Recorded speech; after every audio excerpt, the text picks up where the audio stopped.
الله أكبر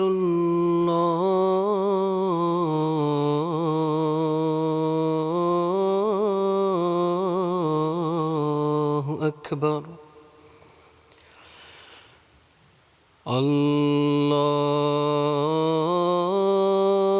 الله أكبر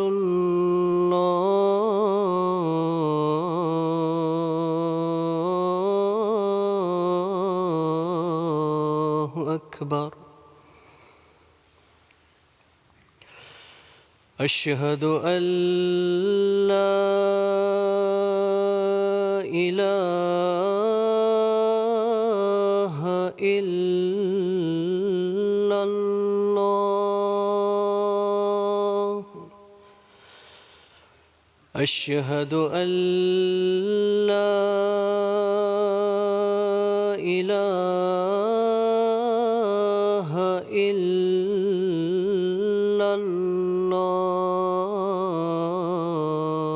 الله أشهد أن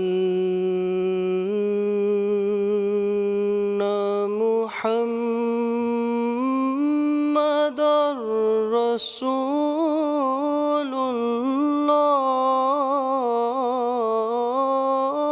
الله أشهد أن محمدًا رسول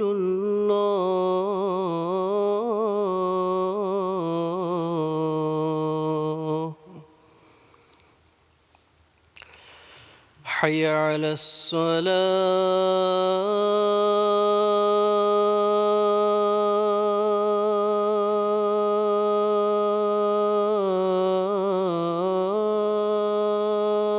الصلاة حي على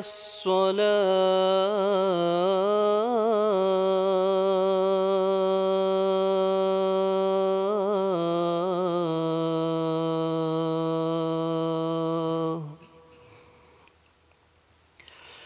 حي على الفلاح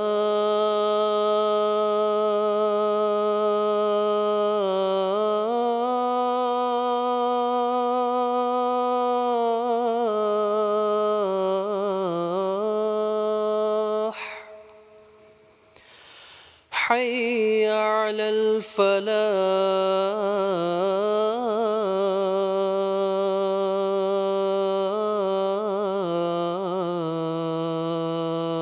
الفلاح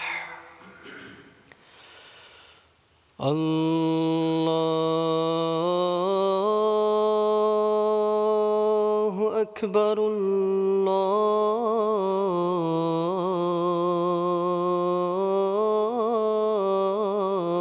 الله أكبر لا إله إلا الله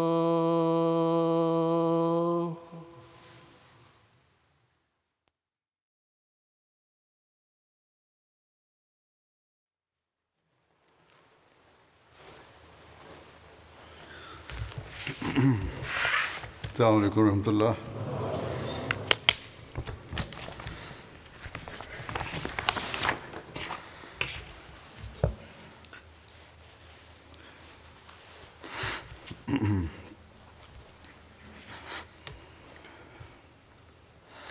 أشهد أن لا إله إلا الله وحده لا شريك له وأشهد أن محمدًا عبده ورسوله أما بعد فأعوذ بالله من الشيطان الرجيم بسم الله الرحمن الرحيم الحمد لله رب العالمين الرحمن الرحيم مالك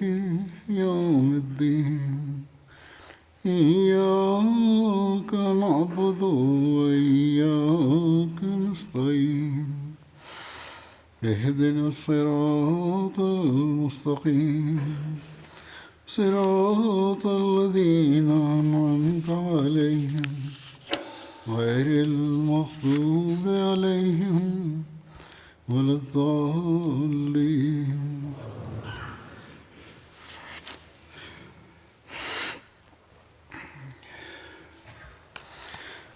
حضرت ابوبکر صدیق رضی اللہ عنہ کے ذکر کے اختتام پر میں نے بتایا تھا کہ بدری صحابہ کا ذکر تو اب ختم ہوا، لیکن بعض صحابہ جن کے بارے میں پہلے بیان کر چکا ہوں ان کی کچھ باتیں یا تفاصیل بعد میں سامنے آئی ہیں، جنہیں یا تو میں کسی وقت بیان کروں گا یا جب ان کی اشاعت ہوگی تو اس میں آ جائیں گی۔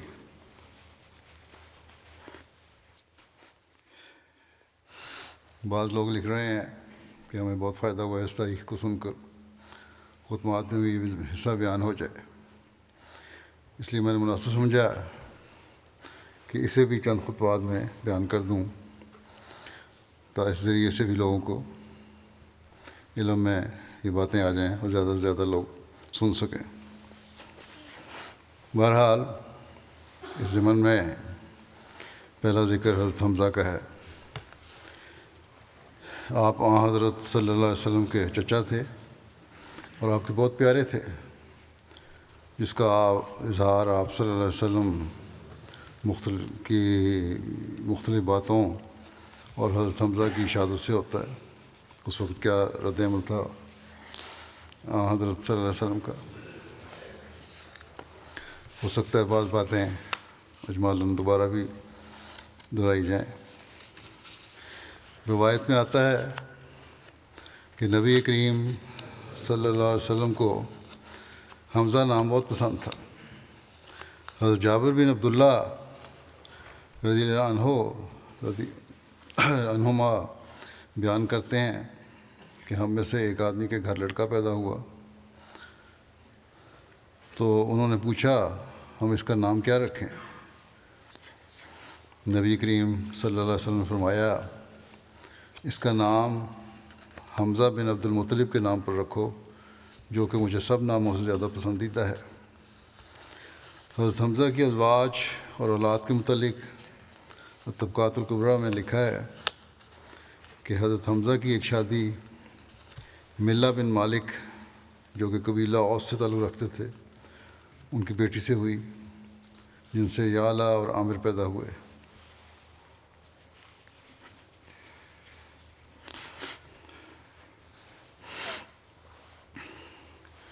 اپنے بیٹے یعلا کے نام پر ہی حضرت حمزہ کی ایک کنیت ابو یعلا تھی۔ حضرت حمزہ کی دوسری زوجہ حضرت خولہ بنت قیس انصاریہ سے حضرت عمارہ کی ولادت ہوئی، جن کے نام پر حضرت حمزہ نے اپنی کنیت ابو عمارہ رکھا تھا۔ حضرت حمزہ رضی اللہ عنہ کی ایک شادی حضرت اسماء بنت امیس کی بہن حضرت سلمہ بنت امیس سے ہوئی، جن کے بطن سے ایک بیٹی حضرت امامہ کی پیدائش ہوئی۔ یہ وہی امامہ ہیں جن کے بارے میں حضرت علی، حضرت جعفر اور حضرت زید بن حارثہ رضی اللہ عنہم میں نزاع ہوا تھا۔ ان میں سے ہر ایک یہی چاہتا تھا کہ حضرت امامہ اس کے پاس رہیں، مگر نبی کریم صلی اللہ علیہ وسلم نے حضرت جعفر بن ابی طالب رضی اللہ عنہ کے حق میں فیصلہ فرمایا تھا، کیونکہ حضرت امامہ کی خالہ حضرت اسماء بنت امیس رضی اللہ عنہ حضرت جعفر رضی اللہ عنہ کی زوجیت میں تھی۔ حضرت حمزہ کے بیٹے یعلا کی اولاد میں عمارہ، فضل، زبیر، عقیل اور محمد تھے، مگر سب فوت ہو گئے اور حضرت حمزہ کی نہ ہی اولاد زندہ رہی اور نہ ہی نسل چل سکی۔ حضرت حمزہ کی بیٹی امامہ کے متعلق حضرت علی، حضرت جعفر اور حضرت زید بن حارثہ عنہ کے جس نزاع کا ذکر آیا ہے ابھی، اس اس کی تفصیل بخاری میں اس طرح آئی ہے۔ حضرت براء بن عازب سے روایت ہے، انہوں نے کہا کہ جب نبی کریم صلی اللہ علیہ وسلم نے ذی القعدہ میں عمرہ کرنے کا ارادہ کیا تو اہل مکہ نے اس بات سے انکار کیا کہ آپ کو مکہ میں داخل ہونے دیں۔ آخر آپ نے ان سے اس شرط پر صلح کی کہ وہ مکے میں آئندہ سال عمرے کو آئیں گے اور 3 دن تک ٹھہریں گے۔ جب صلح نامہ لکھنے لگے تو وہ جس طرح کہ لکھا ہے کہ وہ شرطیں ہیں جن پر محمد رسول اللہ صلی اللہ علیہ وسلم نے صلح کی۔ مکہ والے کہنے لگے کہ ہم اس کو نہیں مانتے، اگر ہم جانتے کہ آپ اللہ کے رسول ہیں آپ کو کبھی نہ روکتے، بلکہ یہاں تم محمد بن عبداللہ ہو۔ آپ نے فرمایا میں اللہ کا رسول بھی ہوں اور محمد بن عبداللہ بھی ہوں۔ آپ نے علی سے فرمایا کہ رسول اللہ کا لفظ مٹا دو۔ علی نے کہا ہرگز نہیں مٹانا، اللہ کی قسم میں آپ کے خطاب کو کبھی نہیں مٹاؤں گا۔ رسول اللہ صلی اللہ علیہ وسلم لکھا ہوا کاغذ لے لیا، اور آپ اچھی طرح لکھنا نہیں جانتے تھے۔ آپ نے یوں لکھا، یہ وہ شرطیں ہیں جو محمد بن عبداللہ نے ٹھہرائیں، مکے میں کوئی ہتھیار نہیں لائیں گے سوائے تلواروں کے جو نیاموں میں ہوں گے، اور مکے والوں میں سے کوئی بھی ساتھ نہیں لے جائیں گے، کسی کو بھی ساتھ نہیں لے جائیں گے اگرچہ وہ ان کے ساتھ جانا چاہے، اور اپنے ساتھیوں میں سے کسی کو بھی نہیں روکیں گے اگر وہ مکے میں ٹھہرنا چاہے۔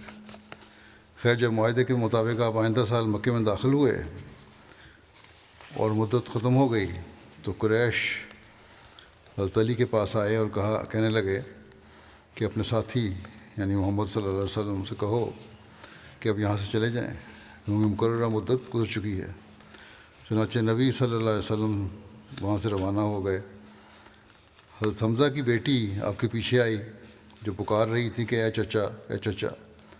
حضرت علی نے جا کر اسے لے لیا، اس کا ہاتھ پکڑا اور فاطمہ علیہ السلام سے کہا اپنے چچا کی بیٹی کو لے لیں۔ انہوں نے اس کو سوار کر لیا۔ اب علی، زید اور جعفر حمزہ کی لڑکی کی بابت جھگڑنے لگے۔ علی کہنے لگے کہ میں نے اس کو لیا ہے اور میرے چچا کی بیٹی ہے، اور جعفر نے کہا میرے چچا کی بیٹی ہے اور اس کی خالہ میری بیوی ہے، اور زید نے کہا میرے بھائی کی بیٹی ہے۔ پھر نبی صلی اللہ علیہ وسلم نے اس کے متعلق فیصلہ کیا کہ وہ اپنی خالہ کے پاس رہے اور فرمایا خالہ بمنزلہ ماں ہے، اور علی سے کہا تم میرے ہو اور میں تمہارا ہوں، اور جعفر سے کہا تم صورت اور سیرت میں مجھ سے ملتے جلتے ہو، اور زید سے کہا تم ہمارے بھائی ہو اور دوست ہو۔ علی نے کہا کیا آپ حمزہ کی بیٹی سے شادی نہیں کر لیتے؟ تو آپ نے فرمایا کہ وہ میرے دودھ بھائی کی بیٹی ہے، میں اس کا چچا ہوں۔ یہ چھوٹے چھوٹے مسائل بھی ان واقعات میں حل ہو جاتے ہیں۔ بعض وقت میں مقدمے آتے ہیں کہ خالہ کے پاس کیوں جائے، نانی کے پاس کیوں جائے، تو یہ فیصلے ہو گئے یہاں۔ حضرت حمزہ رضی اللہ عنہ کے قبول اسلام کے متعلق روض العنف میں لکھا ہے کہ ابن اسحاق کے علاوہ بعض نے حضرت حمزہ رضی اللہ عنہ کے اسلام لانے کے متعلق ایک بات کا اضافہ کیا ہے۔ حضرت حمزہ رضی اللہ عنہ بیان فرماتے ہیں کہ جب مجھ پر غصہ غالب آ گیا اور میں نے کہہ دیا، یعنی جو اپنی لونڈی کے کہنے پہ جو سارا واقعہ ہوا ہے وہ پہلے بیان ہو چکا ہے کہ میں آپ صلی اللہ علیہ وسلم کے دین پر ہوں، بعد میں مجھے ندامت ہوئی کہ میں نے اپنے آباء و اجداد اور قوم کے دین کو چھوڑ دیا ہے، اور میں نے اس عظیم معاملے کے متعلق شکوک و شبہات میں اس طرح رات گزاری کہ لمحہ بھر سو نہ پایا۔ پھر میں خانہ کعبہ کے پاس آیا اور اللہ تعالیٰ کے حضور گریہ وزاری کی کہ اللہ تعالیٰ میرے سینے کو حق کے لیے کھول دے اور مجھ سے شکوک و شبہات کو دور کر دے۔ میں نے ابھی دعا ختم بھی نہ کی تھی کہ باطل مجھ سے دور ہو گیا اور میرا دل یقین سے بھر گیا۔ پھر صبح کو میں رسول اللہ صلی اللہ علیہ وسلم کی خدمت میں حاضر ہوا اور اپنی تمام حالت بیان کی، جس پر نبی کریم صلی اللہ علیہ وسلم نے میرے حق میں دعا فرمائی کہ اللہ تعالیٰ مجھے ثبات قدم بخشے۔ حضرت عمار بن ابو عمار سے روایت ہے کہ حضرت حمزہ بن عبد المطلب نے نبی کریم صلی اللہ علیہ وسلم سے عرض کی کہ انہیں جبریل علیہ السلام کی حقیقی شکل میں دکھائیں، تو آپ صلی اللہ علیہ وسلم نے فرمایا کہ تم انہیں دیکھنے کی طاقت نہیں رکھتے۔ انہوں نے عرض کی کیوں نہیں؟ آپ صلی اللہ علیہ وسلم نے فرمایا کہ اپنی جگہ پر اب بیٹھ جاؤ اگر تم چاہتے ہو تو۔ راوی کہتے ہیں پھر جبرائیل علیہ السلام خانہ کعبہ کی اس لکڑی پر اتر آئے جس پر مشرکین طواف کے وقت اپنے کپڑے ڈالا کرتے تھے۔ پھر نبی کریم صلی اللہ علیہ وسلم نے فرمایا اپنی نگاہ اٹھاؤ اور دیکھو۔ جب انہوں نے دیکھا تو کیا دیکھتے ہیں کہ ان یعنی جبرائیل علیہ السلام کے دونوں پاؤں سبز زبرجد کی مانند ہیں۔ پھر وہ غشی کی حالت میں گر پڑے۔ زبرجد بھی قیمتی پتھر ایک ہے، اس کو کہتے ہیں، جو زمرد سے مشابہت رکھتا ہے۔ سفر 2 ہجری میں رسول کریم صلی اللہ علیہ وسلم مہاجرین کی ایک جماعت کے ساتھ مدینے سے ابوا کی طرف نکلے، جس میں حضرت حمزہ رضی اللہ عنہ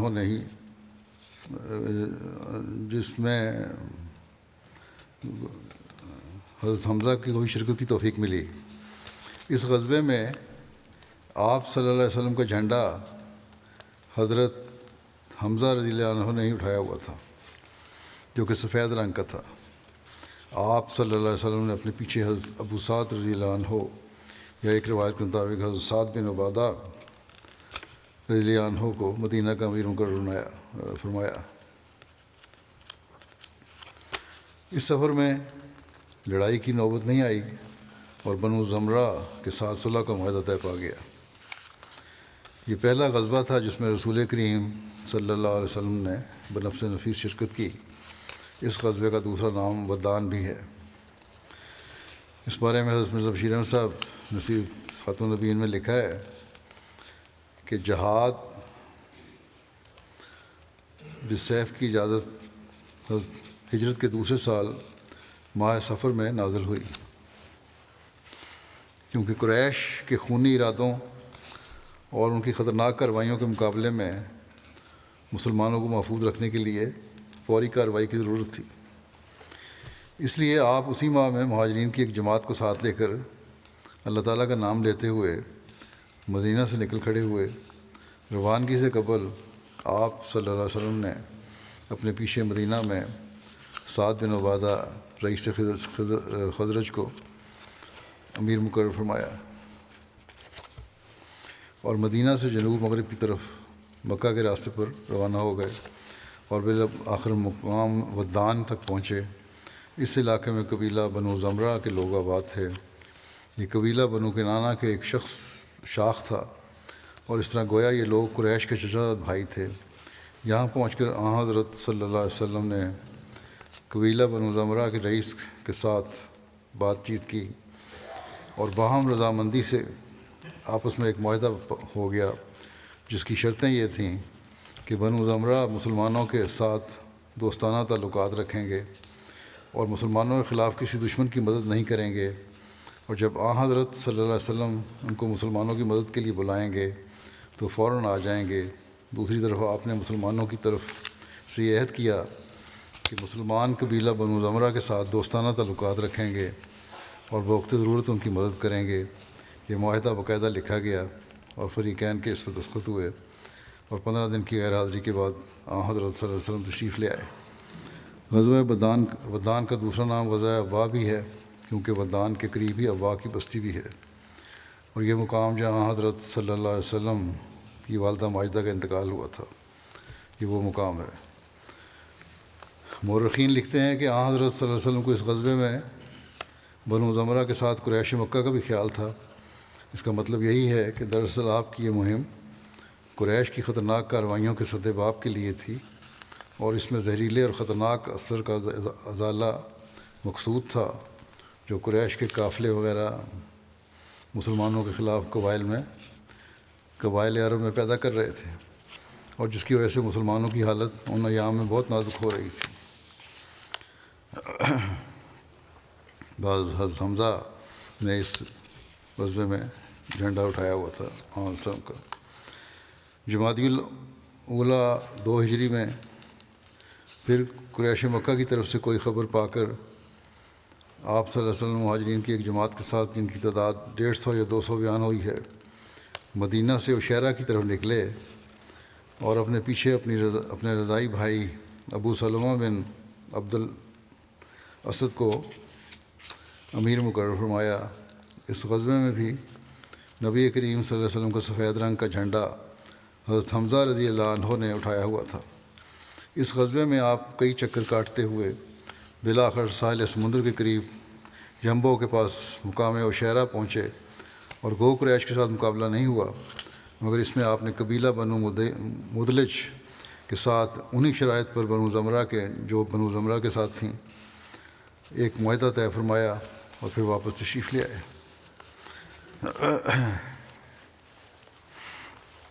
جنگ بدر میں انفرادی لڑائی میں جو مبارز طلبی کا ذکر ہے یہ پہلے بیان ہو چکا ہے مختلف حدیثوں کے حوالے سے۔ حضرت مرزا بشیر احمد صاحب نے اس کی تفصیل اس طرح لکھی ہے کہ جب فوجیں بالکل ایک دوسرے کے سامنے تھیں، مگر قدرت الہی کا عجیب تماشا ہے کہ اس وقت لشکروں کے کھڑے ہونے کی ترتیب ایسی تھی کہ اسلامی لشکر قریش کو اصلی تعداد سے زیادہ بلکہ 2 گنا نظر آتا تھا، جس کی وجہ سے کفار مرعوب ہو جاتے تھے، اور دوسری طرف قریش کا لشکر مسلمانوں کو ان کی اصل تعداد سے کم نظر آتا تھا، جس کے نتیجے میں مسلمانوں کے دل بڑھے ہوئے تھے۔ قریش کی یہ کوشش تھی کہ کسی طرح اسلامی لشکر کی تعداد کا صحیح پتہ لگ جاوے تو وہ چھوٹے ہوئے دلوں کو سہارا دے سکے۔ اس کے لیے رؤساء قریش نے عمیرہ بن وہب کو بھیجا کہ اسلامی لشکر کے چاروں طرف گھوڑا دوڑاؤ اور دیکھو کہ ان کی تعداد کتنی ہے، آیا ان کے پیچھے کوئی کمک تو مخفی نہیں ہے۔ چنانچہ عمیر نے گھوڑے پر سوار ہو کر مسلمانوں کا ایک چکر کاٹا، مگر اسے مسلمانوں کی شکل و صورت سے ایسا جلال اور عزم اور موت سے ایسی بے پرواہی نظر آئی کہ وہ سخت مرعوب ہو کر لوٹا اور قریش سے مخاطب ہو کر کہنے لگا کہ مجھے کوئی مخفی کمک وغیرہ تو نظر نہیں آئی، لیکن اے معاشر قریش، میں نے دیکھا ہے کہ مسلمانوں کے لشکر میں گویا اونٹنیوں کے کجاووں نے اپنے اوپر آدمیوں کو نہیں بلکہ موتوں کو اٹھایا ہوا ہے، اور یثرب کی سانڈنیوں پر گویا ہلاکتیں سوار ہیں۔ قریش نے جب یہ بات سنی تو ان میں ایک بے چینی سی پیدا ہو گئی۔ سراقہ جو ان کا ضامن بن کر آیا تھا کچھ ایسا مرعوب ہوا کہ الٹے پاؤں بھاگ گیا، اور جب لوگوں نے اسے روکا تو کہنے لگا مجھے جو کچھ نظر آ رہا ہے وہ تم نہیں دیکھتے۔ حکیم بن حزام نے عمیر کی رائے سنی تو گھبرایا ہوا عتبہ بن ربیعہ کے پاس آیا اور کہنے لگا کہ اے عتبہ، تم محمد صلی اللہ علیہ وسلم سے آخر عمر حضرمی کا بدلہ ہی چاہتے ہو، وہ تمہارا حلیف تھا، کیا ایسا نہیں ہو سکتا کہ تم اس کی طرف سے خون بہا ادا کر دو اور قریش کو لے کر واپس لوٹ جاؤ؟ اس میں ہمیشہ کے لیے تمہاری نیک نامی رہے گی۔ عتبہ جو خود گھبرایا ہوا تھا اور کیا چاہیے تھا جھٹ بولا کہ ہاں ہاں میں راضی ہوں۔ پھر حکیم کہا کہ حکیم دیکھو تو یہ مسلمان اور ہم آخر آپس میں رشتہ دار ہی تو ہیں، کیا یہ اچھا لگتا ہے کہ بھائی بھائی پر تلوار اٹھائے اور باپ بیٹے پر؟ تم ایسا کرو کہ ابھی ابو الحکم یعنی ابو جہل کے پاس جاؤ اور اس کے ساتھ کی تجویز پیش کرو، اور ادھر عتبہ نے خود اونٹ پر سوار ہو کر اپنی طرف سے لوگوں کو سمجھانا شروع کر دیا کہ رشتہ داروں میں لڑائی ٹھیک نہیں ہے، ہمیں واپس لوٹ جانا چاہیے اور محمد صلی اللہ علیہ وسلم کو اس کے حال پر چھوڑ دینا چاہیے کہ وہ دوسرے قبائل عرب کے ساتھ نبٹتا رہے، جو نتیجہ ہوگا دیکھا جائے گا، اور پھر تم دیکھو گے کہ ان مسلمانوں کے ساتھ لڑنا بھی کوئی آسان کام نہیں ہے، کیونکہ خواہ مخواہ تم مجھے بزدل کہو، حالانکہ میں بزدل نہیں ہوں، مجھے تو یہ لوگ موت کے خریدار نظر آتے ہیں۔ حضرت صلی اللہ علیہ وسلم نے دور سے عتبہ کو دیکھا تو فرمایا اگر لشکر کفار میں سے کسی میں شرافت ہے تو اس سرخ اونٹ کے سوار میں ہے، اور اگر یہ لوگ اس کی بات مان لیں تو ان کے لیے اچھا ہو۔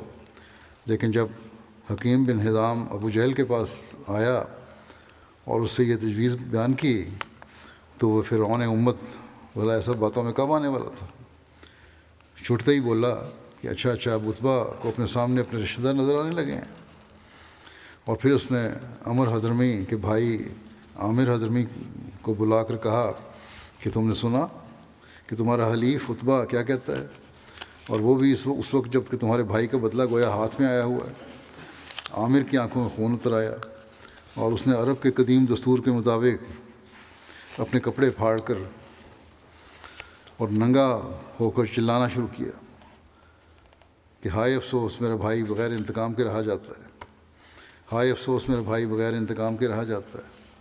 اس صحرائی آواز نے لشکر قریش کے سینوں میں عداوت کے شعلے بلند کر دیے اور جنگ کی بھٹی اپنے پورے زور سے دیکھنے لگی۔ بہرحال ابو جہل کے تانے نے عتبہ کے تن بدن میں بھی آگ لگا دی۔ اس غصے میں بھرا ہوا وہ اپنے بھائی شیبہ اور اپنے لڑکے ولید کو ساتھ لے کر لشکر کفار سے آگے بڑھا اور عرب کے قدیم دستور کے مطابق انفرادی لڑائی کے لیے مبارز طلبی کی۔ چنانچہ انصار ان کے مقابلے کے لیے آگے بڑھے، مگر حضرت صلی اللہ علیہ وسلم نے ان کو روک دیا اور فرمایا، حمزہ تم اٹھو، علی تم اٹھو، عبیدہ تم اٹھو۔ یہ تینوں حضرت صلی اللہ علیہ وسلم کی نہایت قریبی رشتہ دار تھے، اور آپ چاہتے تھے کہ خطرے کی جگہ پر سب سے پہلے آپ صلی اللہ علیہ وسلم کے عزیز و اقارب آگے بڑھیں۔ دوسری طرف عتبہ وغیرہ نے بھی انصار کو دیکھ کر آواز دی کہ ان لوگوں کو ہم کیا جانتے ہیں، ہماری ٹکر کے ہمارے سامنے آئے ہیں۔ چنانچہ حمزہ اور علی اور عبیدہ آگے بڑھے۔ عرب کے دستور کے مطابق پہلے روشناسی ہوئی، پھر عبیدہ بن مطلب ولید کے مقابل ہو گئے، اور حمزہ عتبہ کے اور علی شیبہ کے۔ حمزہ اور علی نے تو ایک دو باروں میں ہی اپنے حریفوں کو خاک میں ملا دیا، لیکن عبیدہ اور ولید میں 2-4 اچھی ضربیں ہوئیں، اور بالآخر دونوں ایک دوسرے کے ہاتھوں سے کاری زخم کھا کر گرے، جس پر حمزہ اور علی نے جلدی سے آگے بڑھ کر ولید کا تو خاتمہ کر دیا اور عبیدہ کو اٹھا کر اپنے کیمپ میں لے آئے، مگر عبیدہ اس صدمے سے جان بر نہ ہو سکے اور بدر سے واپسی پر راستے میں انتقال کیا۔ حضرت حمزہ نے غزوہ بدر میں تو ایمہ بن عدی سردار قریش کو بھی قتل کیا تھا۔ ایک روایت ہے غزوہ بدر کا واقعہ کے وقت کی، حضرت حمزہ نے نشے کی حالت میں حضرت علی کی اونٹنیوں کو مار دیا تھا۔ یہ شراب کے حرام ہونے سے پہلے کا واقعہ ہے، جس کی تفصیل بخاری میں یوں بیان ہوئی ہے۔ حضرت علی بن حسین مختلف راوی ہیں، میں اپنے والد حضرت حسین بن علی رضی اللہ عنہما سے روایت کرتے ہیں کہ حضرت علی بن ابی طالب رضی اللہ عنہ نے بیان کیا کہ رسول اللہ صلی اللہ علیہ وسلم کے ساتھ بدر کی لڑائی کے موقع پر مجھے ایک جوان اونٹنی غنیمت میں ملی، اور ایک دوسری اونٹنی مجھے رسول اللہ صلی اللہ علیہ وسلم نے عنایت فرمائی۔ ایک دن ایک انصاری صحابی کے دروازے پر میں ان دونوں کو اس خیال سے باندھے ہوئے تھا کہ ان کی پیٹھ پر اسخر وہ ایک گھاس ہے کہ جسے سنار وغیرہ بھی استعمال کرتے ہیں، خوشبودار گھاس ہے، رکھ کر بیچنے لے جاؤں گا۔ بنی کینکا کا ایک سنار بھی میرے ساتھ تھا۔ اس طرح خیال یہ تھا کہ اس کی آمدنی سے فاطمہ رضی اللہ عنہا جن سے میں نکاح کرنے والا تھا ان کا ولیمہ کروں گا۔ حمزہ بن عبد المطلب رضی اللہ عنہ اسی انصاری کے گھر میں شراب پی رہے تھے۔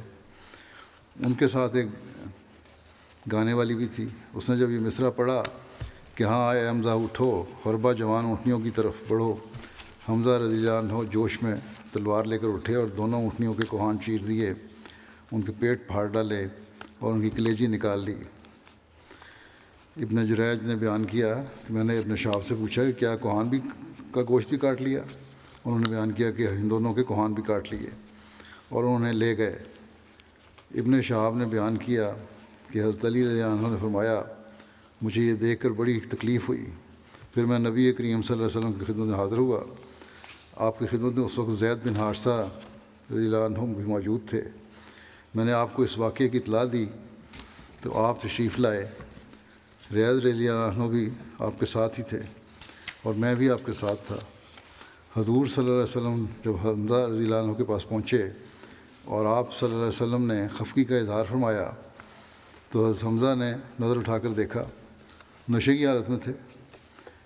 کہنے لگے آن وسلم کو بھی کہ تم سب میرے باپ دادا کے غلام ہو۔ حضور صلی اللہ علیہ وسلم الٹے پاؤں لوٹ کر ان کے پاس سے چلے آئے۔ یہ شراب کی حرمت سے پہلے کا قصہ ہے۔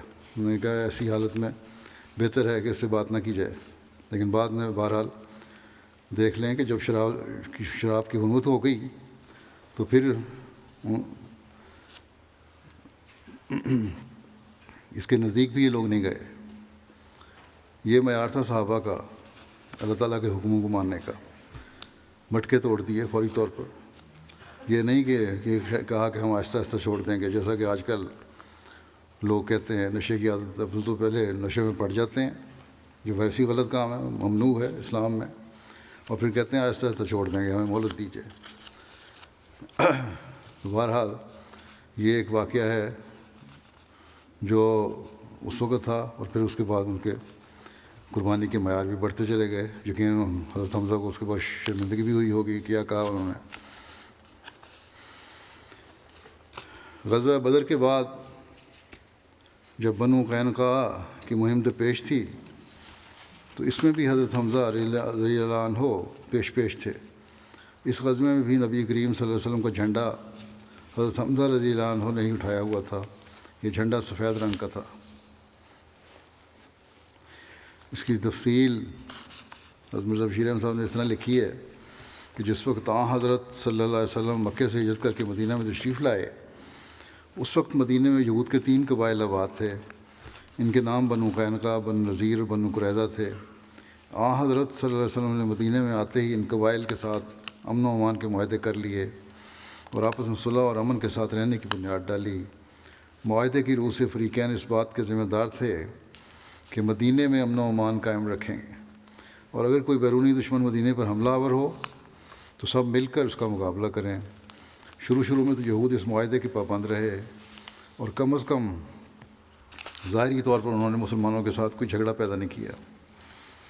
لیکن جب انہوں نے دیکھا کہ مسلمان مدینہ میں زیادہ اقتدار حاصل کرتے جاتے ہیں تو ان کے تیور بدلنا شروع ہوئے، اور انہوں نے مسلمانوں کی اس بڑھتی ہوئی طاقت کو روکنے کا تہیہ کر لیا، اور اس غرض کے لیے انہوں نے ہر قسم کی جائز اور ناجائز تدابیر اختیار کرنی شروع کیں، حتیٰ کہ انہوں نے اس بات کی کوشش سے بھی دریغ نہیں کیا کہ مسلمانوں کے اندر پھوٹ پیدا کر کے خانہ جنگی شروع کرا دیں۔ چنانچہ روایت آتی ہے کہ موقع پر قبیلہ اوس اور خزرج کے بہت سے لوگ بیٹھے ہوئے تھے، باہم محبت و اتفاق سے باتیں کر رہے تھے کہ بعض فتنہ پرداز یہودیوں نے اس مجلس میں پہنچ کر جنگ بواس کا تذکرہ شروع کر دیا۔ یہ وہ خطرناک جنگ تھی جو ان 2 قبائل کے درمیان ہجرت سے چند سال قبل ہوئی تھی، اور جس میں اوس اور خزرج کے بہت سے لوگ ایک دوسرے کے ہاتھوں سے مارے گئے تھے۔ اس جنگ کا ذکر آتے ہی بعض جوشیلے لوگوں کے دلوں میں پھر پرانی یادیں تازہ ہو گئیں۔ گزشتہ عداوت کے منظر آنکھوں کے سامنے پھر گئے۔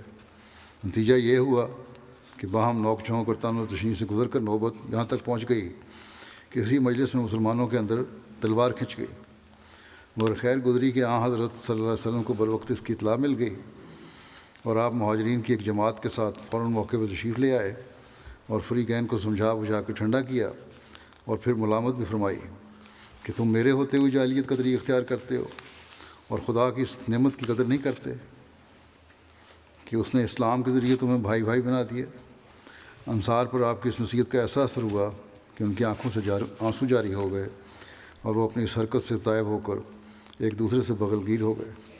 جب جنگ بدر ہو چکی اور اللہ تعالیٰ نے اپنے فضل سے مسلمانوں کو باوجود ان کی قلت اور بے شور و سمانی کے قریش کے ایک بڑے جرار لشکر پر نمایاں فتح دی، اور مکے کے بڑے بڑے عمائد خاک میں مل گئے، تو مدینہ کے یہودیوں کی مخفی آتش حسد بھڑک اٹھی، اور انہوں نے مسلمانوں کے ساتھ کھلم کھلا نوک جھونک شروع کر دی، اور مجلسوں میں برملا طور پر کہنا شروع کیا کہ قریش کے لشکر کو شکست دینا کون سی بڑی بات تھی، ہمارے ساتھ محمد صلی اللہ علیہ وسلم کا مقابلہ ہو تو ہم بتا دیں گے کہ کس طرح لڑا کرتے ہیں۔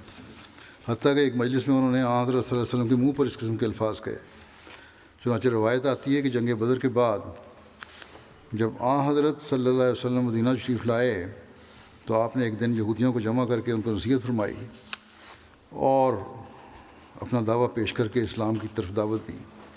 آپ کی اس پرامن اور ہمدردانہ تقریر کا رؤسائے یہود نے ان الفاظ میں جواب دیا کہ اے محمد صلی اللہ علیہ وسلم، تم شاید چند قریش کو قتل کر کے مغرور ہو گئے ہو، وہ لوگ لڑائی کے فن سے ناواقف تھے، اگر ہمارے ساتھ تمہارا مقابلہ ہو تو تمہیں پتہ لگ جائے گا کہ لڑنے والے ایسے ہوتے ہیں۔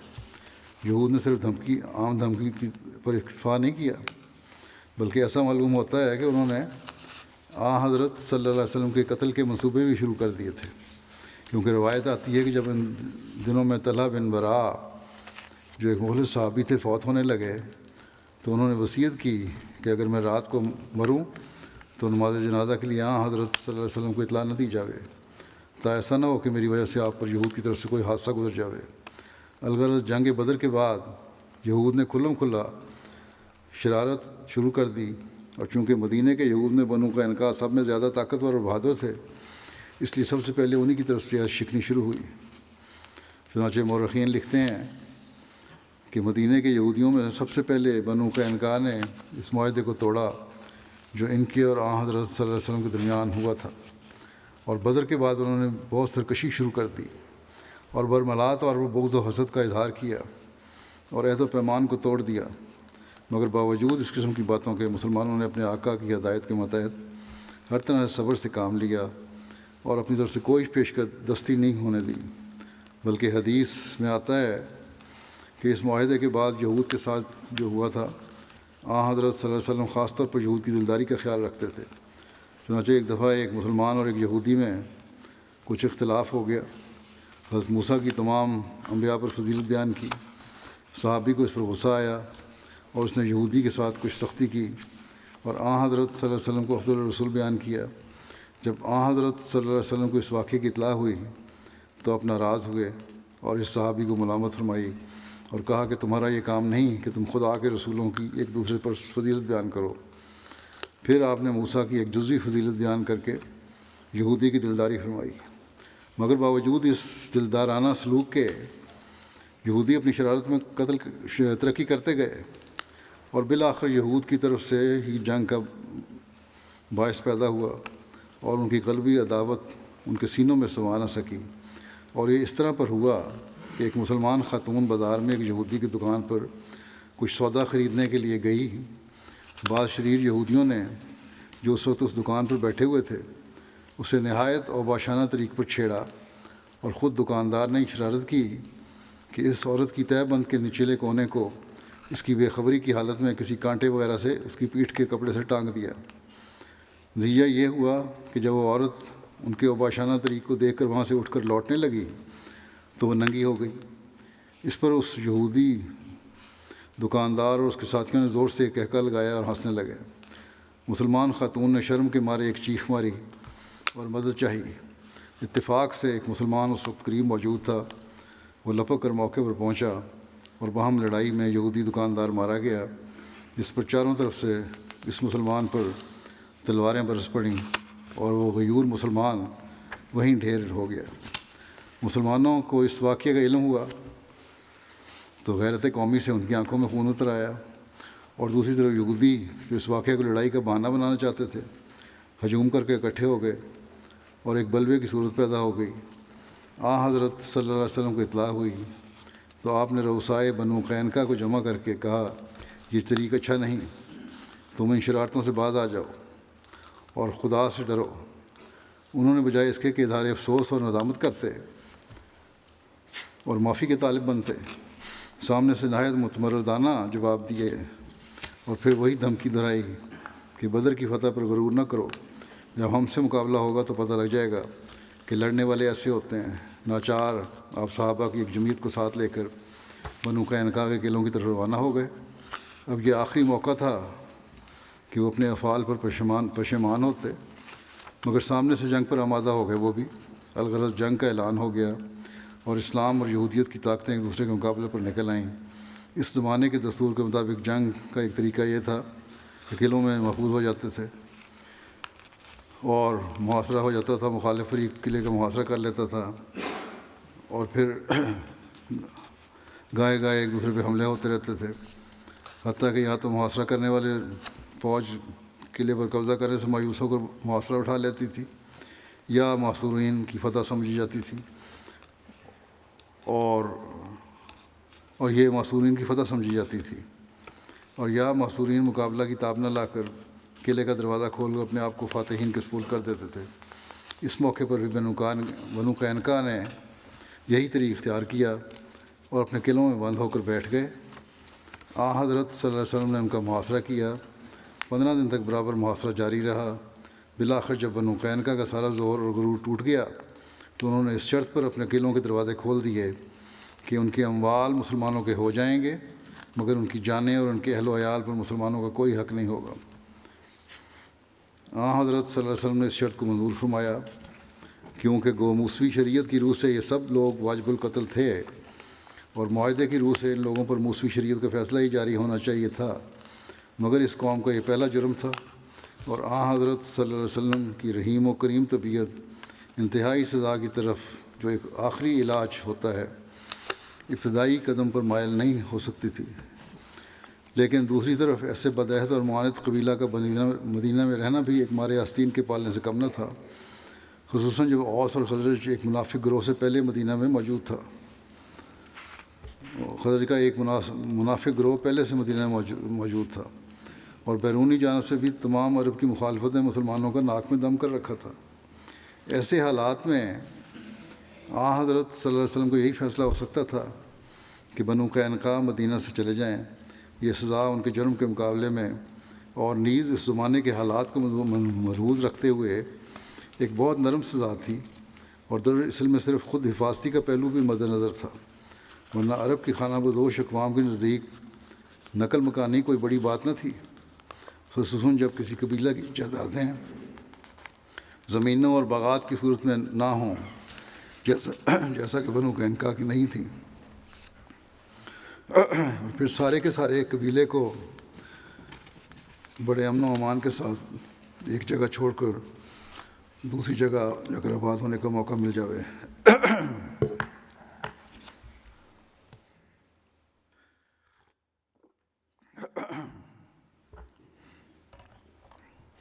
چنانچہ بنو قینقاع بڑے اطمینان کے ساتھ مدینہ چھوڑ کر شام کی طرف چلے گئے۔ ان کی روانگی کے متعلق ضروری اہتمام اور نگرانی وغیرہ کا کام حضرت صلی اللہ علیہ وسلم نے اپنے صحابی عبادہ بن صامت کے سپرد فرمایا تھا، جو ان کے حلفاء میں سے تھے۔ چنانچہ عبادہ بن صامت چند منزل تک بنو قینقاع کے ساتھ گئے اور انہیں حفاظت کے ساتھ آگے روانہ کر کے واپس لوٹ آئے۔ مال غنیمت جو مسلمانوں کے ہاتھ آیا وہ صرف آلات حرب، جنگ کے آلات، سامان اور پیشہ زرگری کے پیشے کے آلات تھے۔ بنو قینقاع کے متعلق بعض روایتوں میں ذکر آتا ہے کہ جب ان لوگوں نے اپنے قلعوں کے دروازے کھول کر اپنے آپ کو حضرت صلی اللہ علیہ وسلم کو سپرد کر دیا تو ان کی بدعہدی اور بغاوت اور شرارتوں کی وجہ سے آپ صلی اللہ علیہ وسلم کا ارادہ ان کے جنگجو مردوں کو قتل کر دینے کا تھا، مگر عبداللہ بن ابی سلول رئیس منافقین کی سفارش پر آپ نے یہ ارادہ ترک کر دیا۔ لیکن اس بات کی کوئی ثبوت نہیں ہے، روایات کو صحیح نہیں محققین سمجھتے، کیونکہ جب دوسری روایت میں صریحاً مذکور ہے کہ بنو قینقاع نے اس شرط پر دروازے کھولے تھے کہ ان کی اور ان کے اہل و عیال کی جان بخشی کی جائے گی، تو یہ ہرگز نہیں ہو سکتا تھا کہ حضرت صلی اللہ علیہ وسلم اس شرط کو قبول کر لینے کے بعد دوسرا طریقہ اختیار فرماتے اور پھر بھی قتل کرنے کی کوشش فرماتے ہیں، تو اس لیے بالکل غلط بات ہے یہ۔ البتہ بنو قینقاع کی طرف سے جان بخشی کی شرط کا پیش ہونا اس بات کو ظاہر کرتا ہے کہ وہ خود ہی سمجھتے تھے کہ ان کی اصل سزا قتل ہی ہے، مگر وہ حضرت صلی اللہ علیہ وسلم سے رحم کے طالب تھے، اور یہ وعدہ لینے کے بعد اپنے قلعے کا دروازہ کھولنا چاہتے تھے کہ ان کے قتل کی سزا نہیں دی جائے گی۔ لیکن گو حضرت صلی اللہ علیہ وسلم اپنے رحیم النفسی سے انہیں معاف کر دیا تھا، مگر معلوم ہوتا ہے خدا تعالیٰ کی نظر میں یہ لوگ اپنی بدعمالی اور جرائم کی وجہ سے اب دنیا کے پردے پر زندہ چھوڑے جانے کے قابل نہیں تھے۔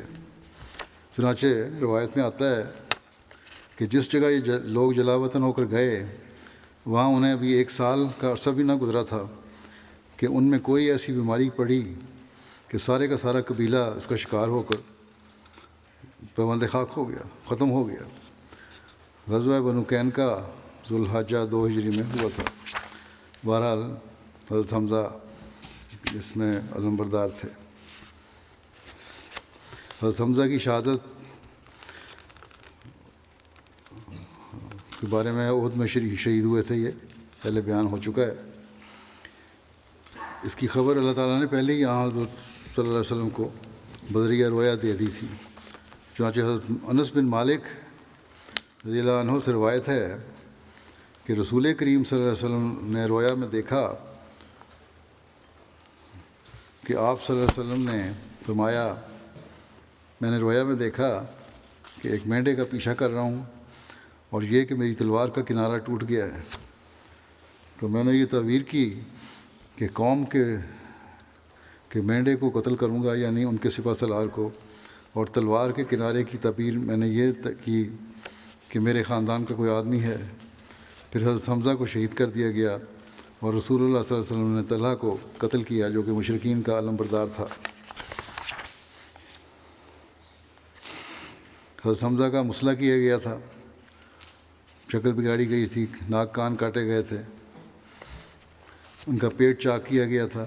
جب نبی کریم صلی اللہ علیہ وسلم نے ان کی حالت دیکھی تو آپ صلی اللہ علیہ وسلم کو شدید رنج ہوا اور فرمایا، اگر اللہ نے مجھے قریش پر کامیابی دی تو میں ان کے 30 آدمیوں کا مسئلہ کروں گا۔ جبکہ ایک روایت میں ہے کہ آپ صلی اللہ علیہ وسلم نے قسم کھا کر فرمایا کہ ان کے 70 آدمیوں کو مسئلہ کروں گا، جس پر یہ آیت نازل ہوئی کہ وَإِنْ عَاقَبْتُمْ فَعَاقِبُوا بِمِثْلِ مَا عُوقِبْتُمْ بِهِ وَلَئِنْ صَبَرْتُمْ لَهُوَ خَيْرٌ لِلصَّابِرِينَ۔ اور اگر تم سزا دو تو اتنی سزا دو جتنی تم پر زیادتی کی گئی ہے تھی، اور اگر تم صبر کرو تو یقیناً صبر کرنے والوں کے ساتھ لیے یہ بہتر ہے۔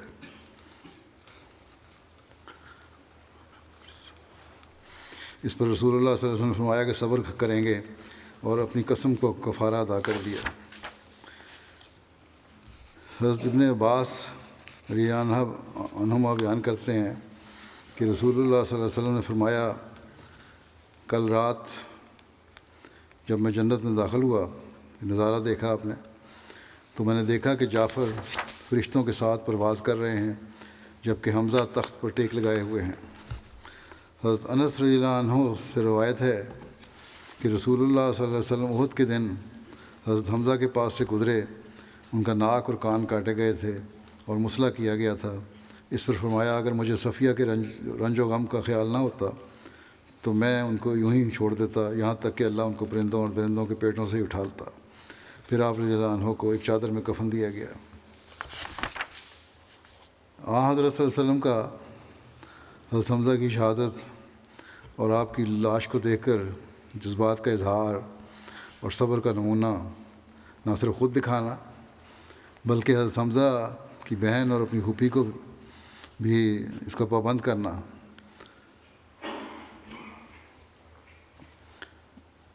جس کا کچھ ذکر پہلے بھی ہو چکا ہے۔ پھر نوح کرنے والی انصاری عورتوں کو نوح کرنے سے روکنے کا واقعہ ہے۔ اس واقعے کو خلیفۃ مسیح رابع نے اپنے خلافت سے پہلے کی ایک جلسہ سالانہ کی تقریر میں بیان فرمایا تھا، وہ بیان کر دیتا ہوں، جس سے حضرت صلی اللہ علیہ وسلم کے اس واقعے سے خلق عظیم کا بھی پتہ لگتا ہے۔ بہرحال یہ مناسب ہے کہ یہاں بیان کیا جائے، پہلے تو مختصر حدیثوں کے حوالے سے بیان ہو چکا ہے۔ فرماتے ہیں کہ حضور صلی اللہ علیہ وسلم کو حضرت حمزہ سے جو پیار تھا، اس کا اظہار ان الفاظ سے ہوتا ہے جو احد کی شام حضور صلی اللہ علیہ وسلم نے حضرت حمزہ کی ناش پر کھڑے ہو کر فرمائے۔ آپ نے فرمایا، اے حمزہ، مجھے آج جو غصہ ہے اور جو تکلیف تیرے مقتل پر کھڑے ہو کر پہنچی ہے، اللہ آئندہ کبھی مجھے ایسی تکلیف نہ دکھائے گا۔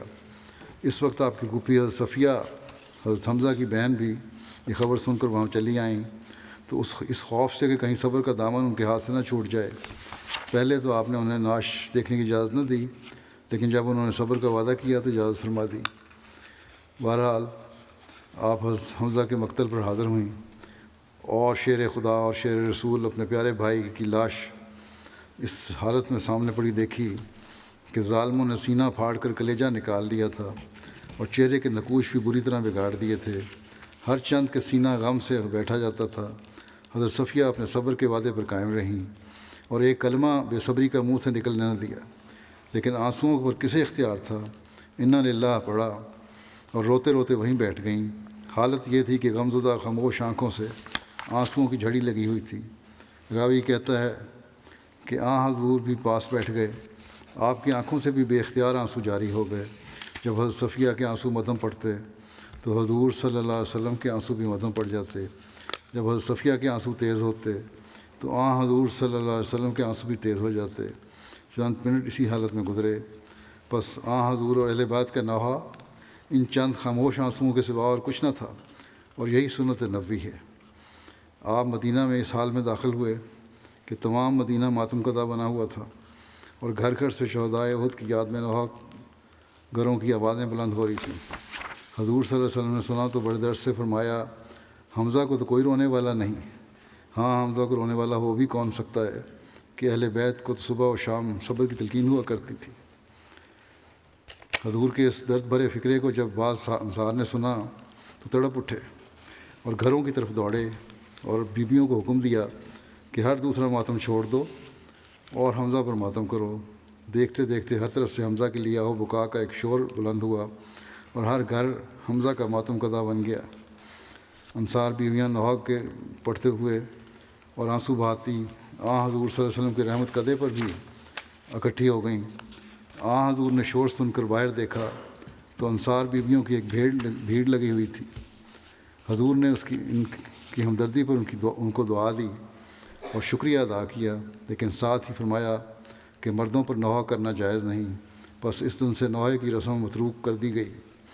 حضور صلی اللہ علیہ وسلم کے قدموں پر ہماری جان نثار ہوں. کس شان کا معلم اخلاق تھا جو روحانیت کے آسمان سے ہمیں دین سکھانے نازل ہوا.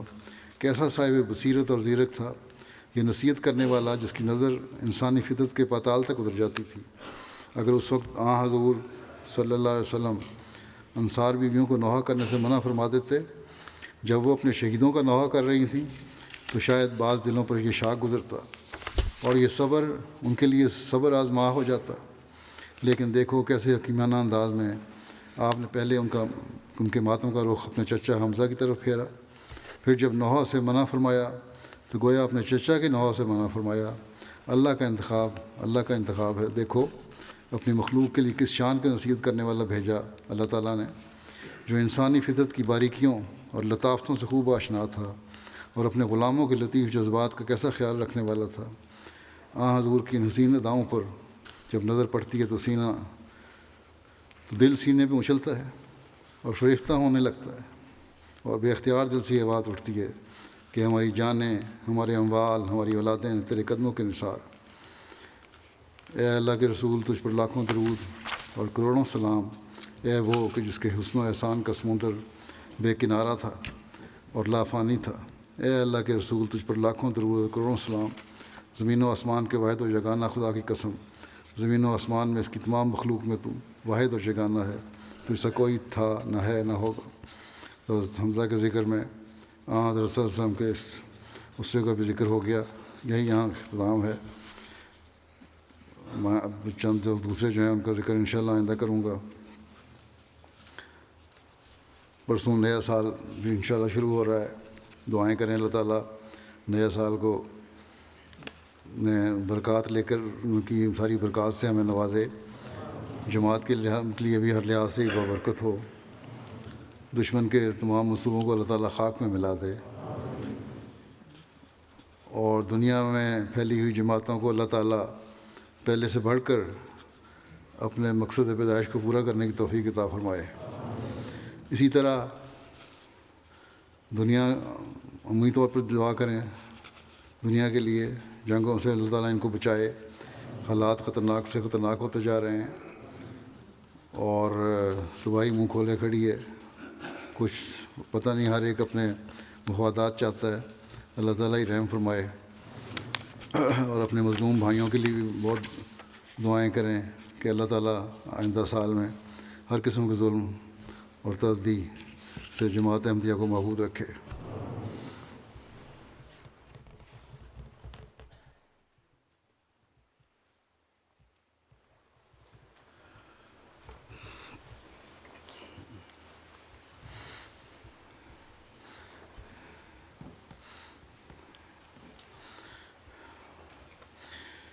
الحمد لله نحمده ونستعينه ونستغفره ونؤمن به ونتوكل عليه ونعوذ بالله من شرور أنفسنا ومن سيئات أعمالنا من يهده الله فلا مضل له ومن يضلل فلا هادي له ونشهد أن لا إله إلا الله ونشهد أن محمدا عبده ورسوله عباد الله رحمكم الله إن الله يأمر بالعدل والإحسان وإيتاء ذي القربى وينهى عن الفحشاء والمنكر والبغي يعظكم لعلكم تذكرون اذكروا الله يذكركم وادعوه يستجب لكم ولذكر الله أكبر